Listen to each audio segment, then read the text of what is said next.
24 of Indian Evidence Act या 22 of BSA confession made by inducement threat और promise, मतलब कोई कन्फेशन यदि वॉलंटरली नहीं है, किसी दबाव में है, इंड्यूसमेंट में है, किसी भय में है, किसी वादे में है, तो उसकी क्या क्रिमिनल लायबिलिटी होती है। और इसमें 3 केस लॉ बताएंगे, पकाला नारायण, ठीक है, 4 केस लॉ बताएंगे आपको, थोड़ा लंबा वीडियो चलेगा। पकाला नारायण, दूसरा है परविंदर कौर, तीसरा है निशिकांत झा और चौथा केस लॉ है Hanumant versus state of Punjab.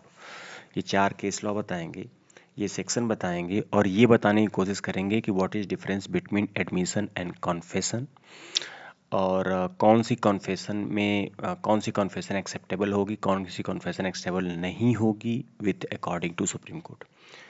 ठीक है, तो 24 है कि कोई भी कॉन्फेशन जो इंड्यूस करके हुआ हो, प्रॉमिस करके, वादे करके निकाले गए हो, ठीक है, और धमकी देके, मार पीट के किया गया हो, ठीक है, when irrelevant is criminal proceeding, ये तीनों इररिलेवेंट है क्रिमिनल प्रोसीडिंग में। तो पहले मैं आपको एक डायग्राम बना देता हूँ, ठीक है, वेन डायग्राम जिसे हम लोग मैथ्स में पढ़ा करते थे। ये मान लीजिए ये पूरा बॉक्स जो है एडमिशन की बात करता है और इसके अंदर छोटा सा बॉक्स कन्फेशन है। तो इसीलिए आप जब भी बुक पढ़ेंगे, बटुकलाल की या किसी की भी पढ़ेंगे, तो उसमें एक चीज पाएंगे, उसमें ये लिख रहा है कि all confession is not a admission but sorry all admission is not a confession but all confession is a admission. देखिए ये पूरा बड़ा वाला डायग्राम ये है। अच्छा, दूसरी बात ये है कि 2 कंडीशन दिया, कह रहा है कि कोई भी एडमिशन कब कन्फेशन हो सकता है एंड वाइस वर्सा, कब कौन सा कन्फेशन एडमिशन हो सकता है, ठीक है। When accused said about the crime, यदि कोई भी एडमिशन देते समय एक्यूज ने क्राइम को बोला, क्राइम के बारे में बोला, क्राइम 2 बातें हुई, या तो उसने खुद से किया क्राइम, तो अगर क्राइम को एक्सपोज करता है कि वो क्राइम खुद किया तो वो कन्फेशन हो जाएगा। और यदि उसने दूसरा कंडीशन दिया है कि ही कमिटेड द क्राइम, या तो तब एडमिशन कन्फेशन हो जाएगा। He does not admit the guilt, अब ये कह तो रहा है कि क्राइम तो हुआ है लेकिन वो एक्सेप्ट नहीं कर रहा है, नॉट एक्सेप्ट, ठीक है। बट उसके नॉट एक्सेप्टेंस से, ठीक है, पर बस उसके एक्सेप्टेंस से कुछ कंक्लूजन निकाला जा सकता है, सम कंक्लूजन। तो या तो वो खुद ही एक्सेप्ट कर ले तब एडमिशन कन्फेशन हो जाएगा, या तो एक्सेप्ट नहीं कर रहा है बट उससे कुछ ड्रॉ किया जा सकता है, कुछ कन्फेशन, उसकी बातों से कुछ रिकवरी हो सकती है। From statement some conclusion in draw confession he might be committed the crime, ठीक है।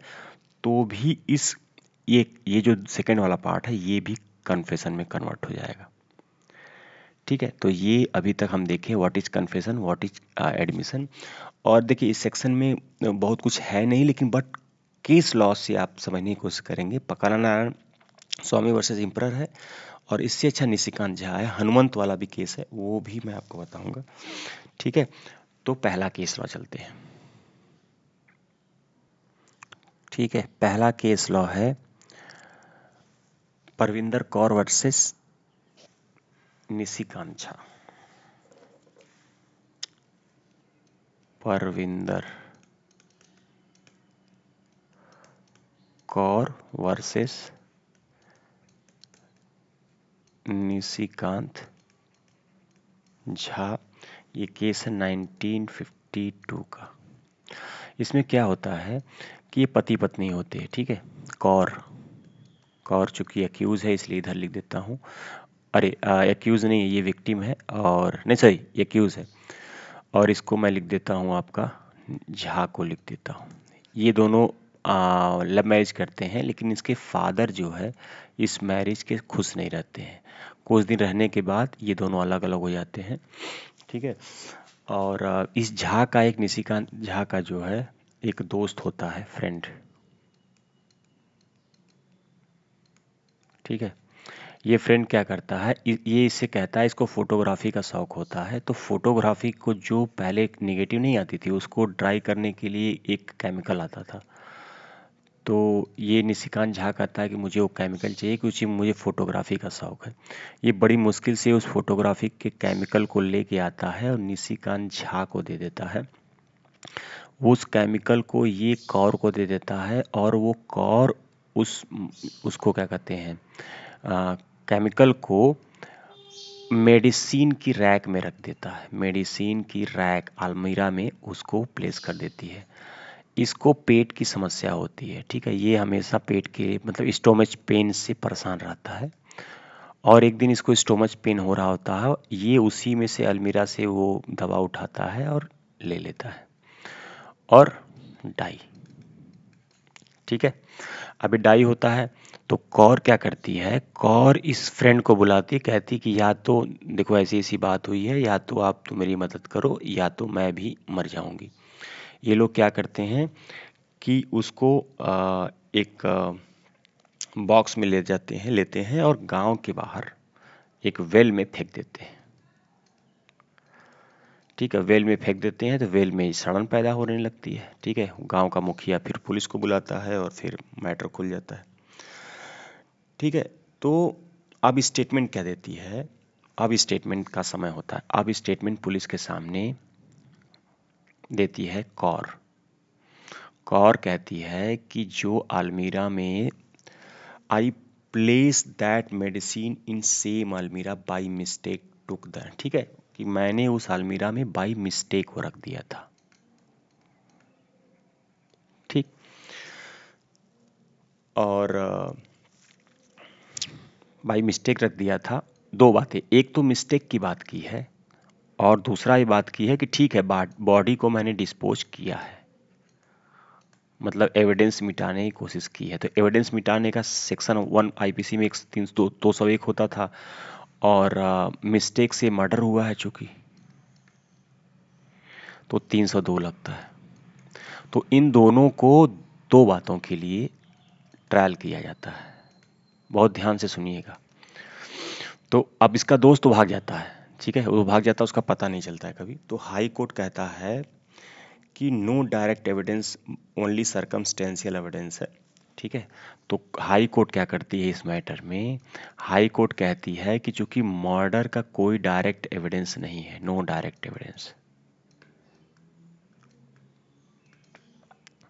Only circumstantial evidence. ठीक है।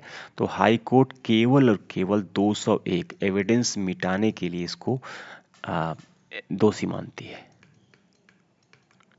ठीक है। मर्डर के लिए नहीं, केवल बॉडी डिस्पोज के लिए इसको 201 के लिए मानती है। मैटर जाता है सुप्रीम कोर्ट में। ठीक है। सुप्रीम कोर्ट में मैटर जाता है तो सुप्रीम कोर्ट कह रहा है कि देखो भाई, एक बात बताओ, ये मर्डर तो बाई मिस्टेक हुआ है। जब मर्डर ही बाई मिस्टेक हुआ हो तो एविडेंस मिटाने की तो बात ही बेकार हो गई ना। एविडेंस कहाँ मिटा रही है, वो तो केवल इस डर से बॉडी को एक्सपोज कर रही, डिस्पोज कर रही है कि इसके पिताजी जान जाएंगे तो उसकी जिंदगी जीना दूभर कर देंगे। तो आप किसी भी, देखिए अब इसी चीज को मैं थोड़ा सा अगले पेज पे बताने की कोशिश करूंगा।